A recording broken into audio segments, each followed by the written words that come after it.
मित्रों मैं तुहानू अज अपनी तलीम की कहानी सुनान लगा जी। नर्सरी तो मास्टर तक है एक कहानी है जनाब। किताबां दी तख्तियां दी ते उन्हां रबड़ां दी जेड़ियां मैं खा बैठा आ। ते शुरू करने आ नर्सरी तो। नर्सरी जनाब जिड्डे सोहने तरीके नाल निक्के न्याणे कहंदे ना, कोई पढ़िया लिखा बंदा भी नहीं कह सकता है। वो किस तरह कहंदे ने, नचली कलच में पलता हूं तब तो बाय बाय तलता हूं। निक्के होंदे मैनू सिर्फ एक ही गल याद है कि मैं बड़ा जिद्दी हुंदा रहा, ते जिद भी एक कि स्कूले नहीं जाना। ते जनाब साडे घर मुल्तान दी एक औरत आंदी रही है जिहदा नाम सी फिलो।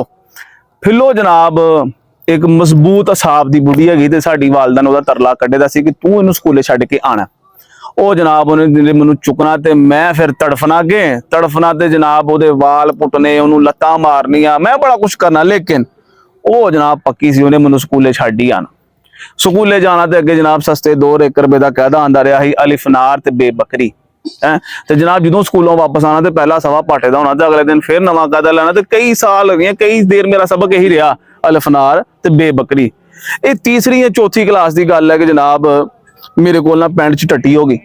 फिर जनाब एक मुड़ा मैनू मेरे घर छड्ड के गया, तो टट्टी भी मैं इन्नी बारी कर छड़ी थी कि जनाब पैरों तक आ गई थी। तो कई साल बाद वो मुंडा मैनू नाई की दुकान पर लभा। जो लभा तो फिर मैंने सारी गल याद कराई कि जनाब इस तरह तो मैंने छड्ड के आए, ये सारी सूरत हाल। चौथी क्लास जनाब घर दे मैनू दाखिल कराते महल्ले के स्कूल च। उत्थे जनाब बड़ा रवाज सी तख्ती का ते सलेट का। तो जनाब अं तक सवेरे सवेरे तख्ती सलेट लैके स्कूले जाना, तो छुट्टी तो पहले तख्ती लिखी जाती है। तो तख्ती लिखने वास्ते स्याही की जरूरत होंगी। स्याही दी उस पुड़ियां होंदियां सी, तो फिर पुड़ी खोल के पानी च मिक्स करके जनाब स्याही बनाते ही। तो स्याही की जी डब्बी होंगी ना, वो फोम रखी दी होंगी ताकि स्याही डिग ना जाए। वो जनाब फिर इस तरह फड़नी फोम, तो फोम इंज करके इन्हू चोड़नी, तो फिर स्याही नाल ढक्कन भरना। तो कोई पता नहीं कि जनाब वो हथ किस तरह साफ करते ही, मूँह नूं मारते ही, कपड़ियां नूं याद है नहीं। तो स्याही नूं डोबे कहते रहे हैं। हुण जनाब ढक्कन स्याही दा भरे, तो किसी ने जो चोरी जनाब स्याही मासा लली ना, तो जनाब न्याणे ने की रौला पाना, मी जी इसने मेरे डोबे ले लिए हैं। पता ही नहीं होंदा रहा कि मिस जी कहना है। कई साल मैं कहना मी जी कह काम चला लिया।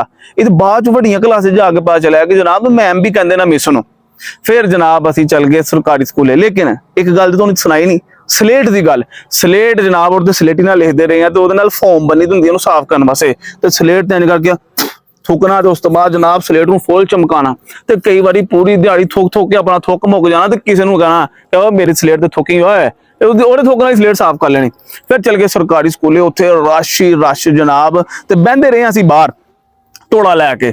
ਤੇ ਜਨਾਬ ਜੂ ਹੀ ਪੀਰੀਅਡ ਵਜਣਾ ਟਨ ਟਨ ਟਨ ਟਨ ਟਨ, ਜਿੰਨੀਆਂ ਵੀ ਘੰਟੀਆਂ ਪੰਜਵਾਂ ਛੇਵਾਂ ਜਿਹੜਾ ਪੀਰੀਅਡ ਹੋਣਾ, ਤੇ ਜਨਾਬ ਮੁੰਡਿਆਂ ਨੇ ਉੱਠਣਾ ਤੇ ਇੰਜ ਕਰਕੇ ਆਪਣਾ ਜਨਾਬ ਪਛਵਾੜਾ ਸਾਫ਼ ਕਰਨਾ, ਤੇ ਮੂੰਹ ਸਾਰਾ ਅਗਲੇ ਦਾ ਘਟਿਓ ਘੱਟੀ ਕਰ ਦੇਣਾ। ਤੇ ਦੂਸਰੇ ਪੀਰੀਅਡ 'ਚ ਜਿਹੜੇ ਬੰਦੇ ਦਾ ਮੂੰਹ ਘਟਿਓ ਘੱਟੀ ਹੁੰਦਾ ਰਿਹਾ, ਉਹਦਾ ਕੋਈ ਜ਼ੇਨ ਨਹੀਂ ਪੜ੍ਹਾਈ ਪੜੂਈ ਗੱਲ ਹੁੰਦਾ ਰਿਹਾ। ਉਹ ਕਹਿੰਦਾ ਰਿਹਾ ਕਿ ਜਨਾਬ ਜੂ ਹੀ ਪੀਰੀਅਡ ਵੱਜੇਗਾ ਮੈਂ ਆਪਣਾ ਬਦਲਾ ਲੈਣਾ, ਤੇ ਮੈਂ ਵੀ ਜਨਾਬ ਇਸ ਤਰ੍ਹਾਂ ਪਛਵਾੜਾ ਝਾੜ ਕੇ ਨਾ ਇਹਦਾ ਮੂੰਹ ਭਰਨਾ।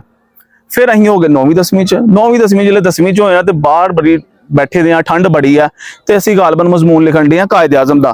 तो उस्ताद जी चेक कर सोटा लैके सरकार आ गए, मेरे लागे सोटा मेरे लक च रखता है। तो मैं डर ना लिखना बंद करता है। उस्तादा ने सारा पढ़िया, तो मजमून सारा सही। तो जाते जाते फिर 2-3 ला गए, लिखता रह है। फिर सरकार असीं चल गए बादशाह कॉलेज दे विच, ते उत्थे जाके फुल याशी की होंदी रही 10 रुपये दी सेंगरियां खा लिया है फुल, यानी कि जनाब तुसीं कह लो ना कि आजाद पंछी बन गए। तो पता नहीं चलिया 2 सालों का। फिर असीं जनाब आ गए 13वीं 14वीं जिले होए, तो जनाब उत्थे असीं जनाब बड़े शरारती पाए गए, तो जनाब मनमोजी हो गए बड़ी।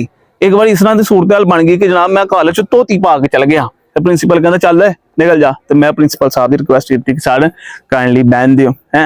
फिर उस तो बाद मैं किया मास्टर्स, बल्कि 2 बारी किया। ਤੁਹਾਡੀ ਸਾਰਿਆਂ ਦੀ ਬੜੀ ਮਿਹਰਬਾਨੀ जनाब, ਤੁਸੀਂ ਅੱਜ ਮੇਰੀ ਤਲੀਮੀ ਦਾਸਤਾਨ ਸੁਣੀ ਹੈ। ਤੇ ਮੈਂ ਜਨਾਬ ਉਸਤਾਦਾਂ ਨੂੰ, ਯਾਰਾਂ ਦੋਸਤਾਂ ਨੂੰ, ਮਾਂ ਪਿਓ ਨੂੰ, ਤੇ ਸਪੈਸ਼ਲੀ ਫਿੱਲੋ ਨੂੰ ਸਲੂਟ ਕਰਨਾ। ਹੱਸਦੇ ਵਸਦੇ ਰਹੋ।